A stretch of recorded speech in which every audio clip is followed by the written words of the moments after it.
Morning বন্ধুরা, আমার নতুন আরেকটি ব্লগে তোমাদের অনেক অনেক স্বাগত। তোমরা সবাই কেমন আছো? আশা করছি তোমরা সবাই খুব ভালো আছো।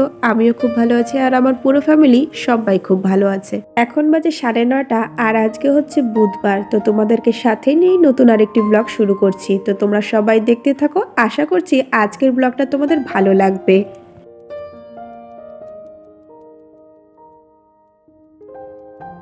সকালবেলা আমি চা নিয়ে এখানটায় চলে এসেছি আর এখানেই বসে চা খেয়েছিলাম।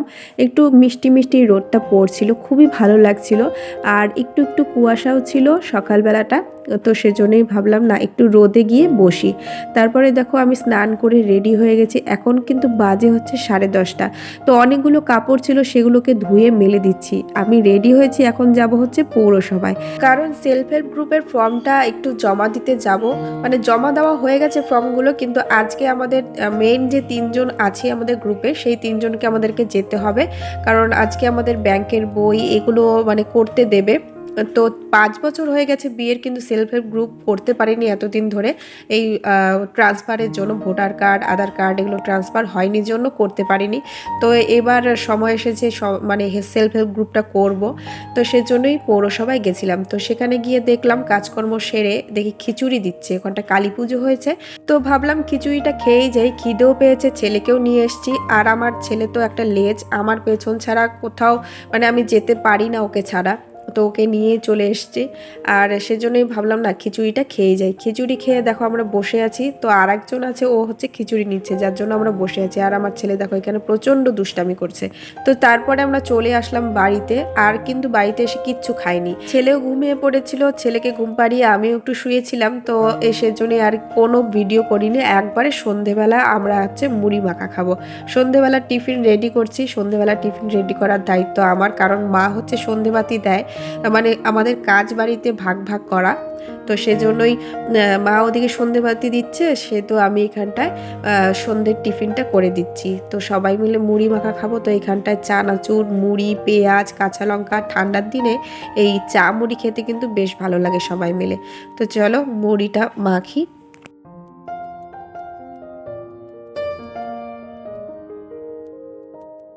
সন্ধে হলে আর সকাল হলে এক একজনের এক এক রকম খাবার দাবার বানাতে হয়। বাবা তো মনে করো এই দুধ মুড়ি খেতে ভালোবাসে বা যে কোনো কিছু খেতে পারে, আর আমার বর দুধ মুড়িটা বেশি একটা পছন্দ করে না, বেশিরভাগ এরকম ঝাল ঝাল মুড়ি মাখা খেতে বেশি পছন্দ করে।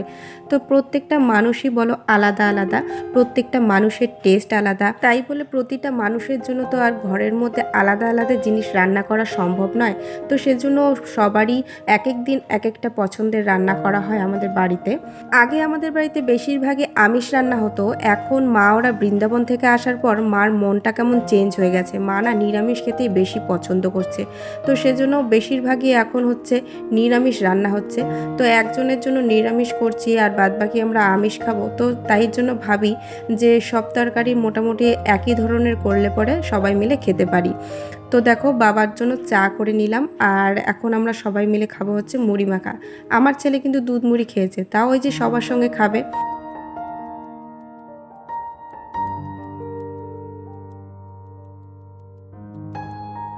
সন্ধেবেলা টিফিন করে তারপরে আমি ছেলেকে পড়তে বসিয়েছি, একটু একটু করে কিন্তু পড়তে বসাচ্ছি, কারণ এই ডিসেম্বর মাসেই হচ্ছে ভর্তি করানোর কথা ছিল। তো ভাবলাম না, ডিসেম্বর মাসে তো ওর 3 বছর পূর্ণ হয়নি, তো এই জানুয়ারিতে হবে।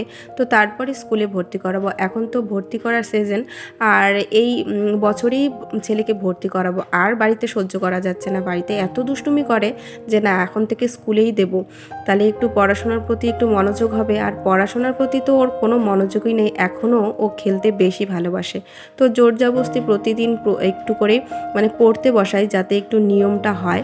তো তারপরে আমি পড়ানো শেষ করে ও খেলতে চলে গেল আর আমি এদিকে ভাত বসিয়ে দিলাম। একটুখানি ভাত করব আর একটু আলু সেদ্ধ দেবো।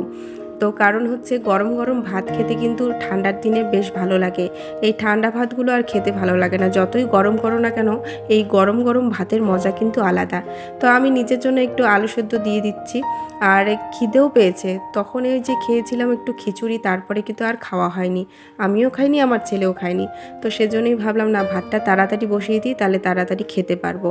আর মা আজকে এমন এমন তরকারি করেছে, সেগুলো দেখে আর খাওয়ার ইচ্ছে করলো না, মানে আমার পছন্দের না, বললাম না যে সবার আলাদা আলাদা টেস্ট, আলাদা আলাদা পছন্দ।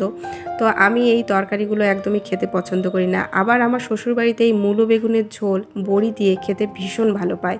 আর করেছে হচ্ছে এখানে বাঁধাকপি আর একটু লাউ চোচার ভাজা আর দণ্ডকলস দিয়ে বেগুন দিয়ে করেছে। তো আমি ভাবলাম না, এগুলো দিয়ে আমি কিচ্ছু খাবো না, একদম সেদ্ধ ভাতই খাবো। তো সেজন্য আলু সেদ্ধ আর এখানটা বেগুন পোড়া দিচ্ছি, সবাই মিলে একটু করে বেগুন পোড়া খাবো।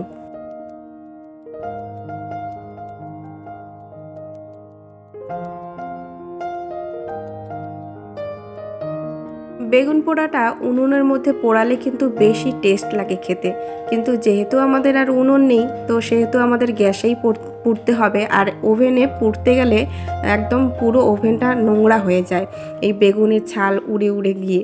তো দেখো আমার বেগুন পোড়াটা হয়ে গেছে, ওদিকে ভাতও কিন্তু আমার হয়ে গেল, দুটোই একসঙ্গে হয়ে গেছে। তো বেগুনটাকে ছুলে এখন বাবাকে খেতে দেব, তো ভালো করে মেখে নেব। তো তার জন্য মাকে জিজ্ঞেস করলাম, মা এটাকে কি পেঁয়াজ দেবো? পেঁয়াজ দিয়ে কিন্তু খেতে বেশি ভালো লাগে।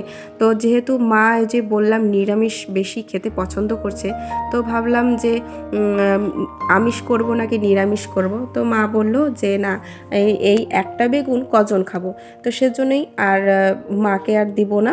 মা বলছে তোরাই খা আর পেঁয়াজ দিয়ে দে। তো পেঁয়াজটা দিয়ে খেতে কিন্তু বেশ ভালো লাগে। তো তোমাদের এরকম শীতকালে বেগুন পোড়া দিয়ে ভাত খেতে কে কে ভালোবাসো অবশ্যই কিন্তু আমাকে কমেন্টে জানিও। তো দেখো বেগুন পোড়াটা আমার মাখা হয়ে গেল। আর বেগুন পোড়াটা আমিই মাখি, কারণ টেস্টি করে মাখি, তো যার জন্য খুব ভালো লাগে। তো মাখাটা দেখো হয়ে গেল আমার।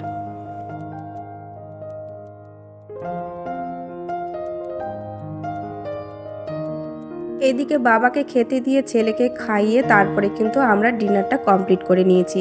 আর এখন আমি পুরো রান্নাঘরটাকে ক্লিন করে নিচ্ছি। ওদিকে বাসনপত্র সব বাইরে বের করে দিয়েছি, শুধু হাঁড়িটা রেখেছি, কারণ আমার শাশুড়ি মা বলে হাঁড়ি কড়াই নাকি রাতের বেলা বের করতে নেই, তাহলে বলে লক্ষ্মী ঘরে থাকে না। তো সেজন্যই হাঁড়ি কড়াইটাকেই ঘরে রেখেছি, আর বাদবাকি সব যত এঁঠো বাসন আছে সব বাইরে রেখেছি। আর এদিকে সব মুছে তারপরে কিন্তু আমি ঘরে ঢুকে যাব। তো আজকের ব্লগটা আমি এখানেই শেষ করছি। আজকের ব্লগটা যদি কিছু ভালো লেগে থাকে অবশ্যই like, share, comment and subscribe করতে কিন্তু একদমই ভুলো না। আর পাশে থাকা বেল আইকনটিতে অবশ্যই ক্লিক করে দিও। কালকে আবার দেখা হচ্ছে নতুন একটি সুন্দর ব্লগের সাথে। সবাই ভালো থেকো, সুস্থ থেকো। আজকের জন্য টাটা।